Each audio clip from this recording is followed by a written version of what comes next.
Hello, and today we're going to be painting some lavender. I'm going to show you around the materials that I have first before we get started. So I've got some 350 GSM watercolor paper. I'm using a really rough textured paper today, and I've got a couple of brushes. I'm using a size 0 round brush and a size 4 round brush, and they are imitation sable. Got 2 jars of water, so one will be for warm colors and one for cool colors, and also some reusable cloth for blotting and all that good stuff.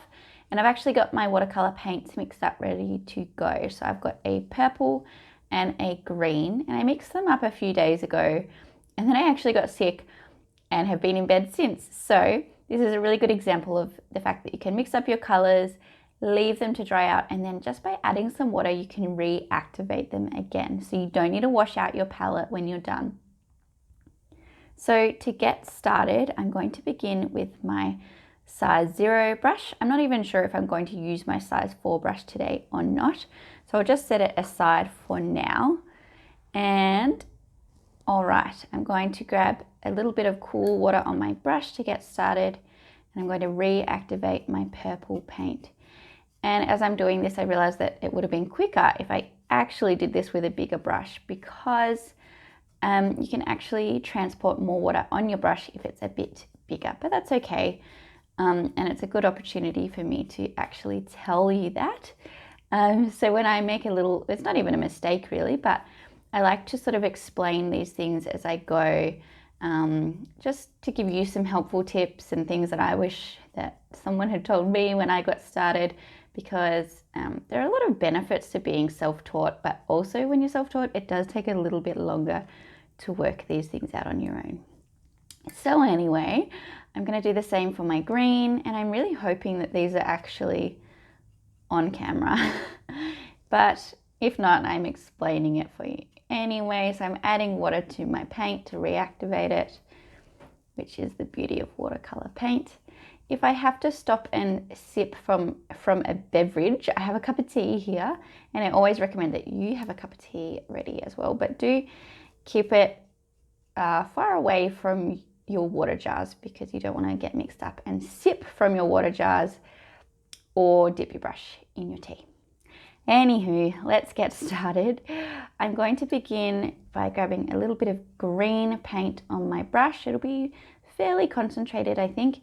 And I'm going to dab the side of my brush on my cloth just to get the excess water off. I'm going to paint the stem. And if you see me tapping over here, I actually have a picture of some lavender on my iPad that I'm using as a reference, which is a really good idea. You can always try and paint from memory, but I like to have a picture sometimes. So if you see my hand darting over here, that's why. But I'm going to use the tip of my brush to paint the stem to begin with. So I'm just painting a really lovely long curved line with just the tip of the brush, and it's wibbly and it's wobbly as always. That is fine and encouraged. So now I'm washing my brush in my cool colors jar, and I'm going to now grab some purple, same as before, grab it on my brush, dab the side of my brush just to get some excess off. I'm worried it might be a little too concentrated, so I'm going to grab a little bit more water on my brush and just dab the excess off, and we'll see what happens. So I'm going to paint the little, oh gosh, I'm not sure exactly what they're called, but the little purple bits on my lavender. So to begin with, I'm painting some C curves, 2 C curves mirroring each other, basically the same process as the leaves that I've taught you to paint previously, and I'll link them if you're new here. I'll link that tutorial for you. So 2 C curves mirroring each other, and I'm going to be working in clusters going up the stem, and I'm actually dabbing in a little extra purple into the middle of these little bits. Oh gosh, I should have worked out the name of them first. Anyway, some of them will be just a single brush stroke, and some of them will be those 2 C curves mirroring each other, sometimes with a gap in between. So I'm just keeping it really loose and working quite quickly up the page. Tapping my iPad because it keeps going dark. I'm sure you can change that setting, but I haven't yet. So I'm actually going to have clusters working up the stem, so I'm adding some more bits of purple in here just to give it a bit more fullness and to look like there are some more bits and bobs in behind there too. And I'm leaving a bit of a break here and then doing some more. Now there are lots of different types of lavender, so that's another reason that looking at a picture can be helpful, because I know that like the French lavender have frilly bits at the top, and some other lavenders don't. I learnt this morning while I was Googling that there's Italian lavender that also has the frilly bits. So yeah, I actually have some lavender in my garden and I don't know what type it is, so I'll have to investigate. But it's sort of the same principle regardless of what sort of lavender you're painting. Paint a lovely stem and then get these purple bits working their way up the stem. I'm actually going to add another cluster of these purple bits down the bottom. And you'll see that although I'm doing the C-curve technique, which I've also got a whole tutorial about these brush strokes, so if you're like, what is a C-curve? I'll link that for you as well. But I'm doing these C-curves kind of sporadically and leaving lots of white space between them, which is sort of alluding to the flower rather than like trying to be overly accurate or anything like that. And I'm just dabbing in some more purple, trying to get this lovely wet into wet technique effect happening. Some of the purple bits are actually already dry, so it's sort of sitting on top rather than blending in, which happens and is also fine. Basically everything is fine. And I'm going to add a couple of little frilly bits coming out here down the bottom. And I've mixed kind of a muted sort of purple. You can mix any sort of purple. You could make it a bit more bright and vibrant, or perhaps a bit more blue. Anything goes.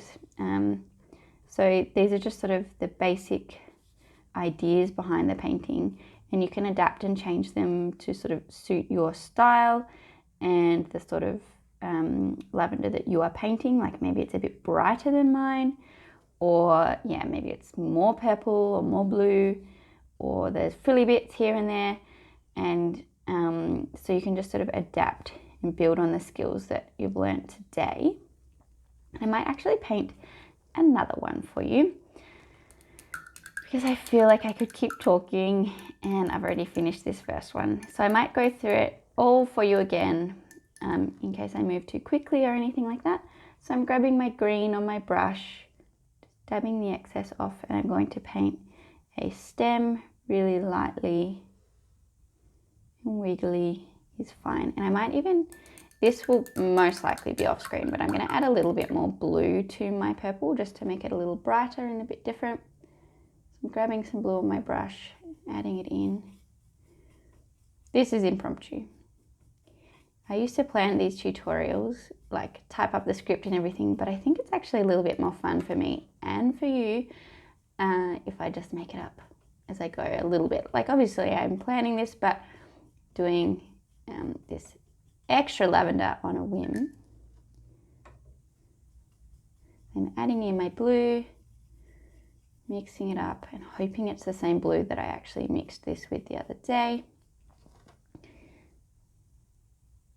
Let's see, I think I need to test it out on my page just to be sure. Yes, it is getting a bit more blue. I'm just going to add a little more in. I often say that watercolor is a lot of trial and error, and I'm not joking. I've been painting for many years and I'm still just going through, muddling my way through trial and error all the time when I paint in different ways. Okay, so that's a bit more blue. And I'm going to start putting on the actual lavender flowers. Dabbing off the excess. And I'm just going to grab my photo ready to go again.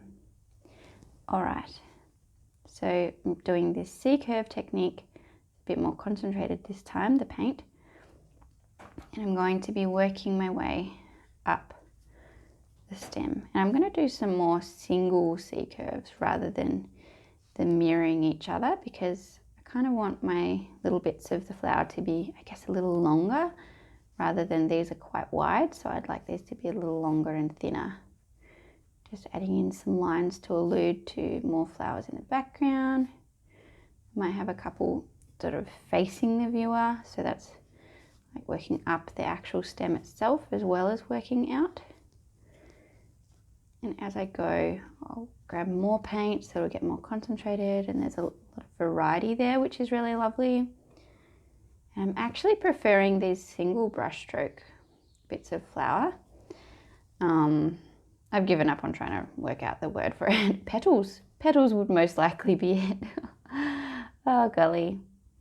So yeah, I'm actually preferring them a little bit more delicate. But it's good, I think, to have a few options, particularly because, as I mentioned, there's a lot of varieties of lavender. So one style of brush stroke might suit your lavender that you're painting better than a different type. And you'll see that all of these petals, we'll call them, are going sort of in the same direction, pointing up the stem. And that's because the lavender that I'm looking at, which has a Latin name that I cannot pronounce, that's sort of the direction that they're moving in the lavender that I am using as a reference photo. So it's going to vary depending what reference photo you're looking at. Or if you're just working from this video, you can muck around and try different things, or just do the same as I'm doing. I'm actually happier with this second version. I'd be really interested to hear which one you prefer, or if you have a go, I would be really interested in hearing which one you find easier. So yeah, I'm just dabbing in a little bit more paint for a little bit more depth, and I think that I need to stop. So there you go, lovely, loose, whimsical lavender. I'm really excited to see your paintings, and if you enjoyed this video, please subscribe to my channel. That would be awesome, and you'll get updates every Tuesday when I release new videos. And if you could also share my videos around with your friends, that would be amazing, so they can have a go too.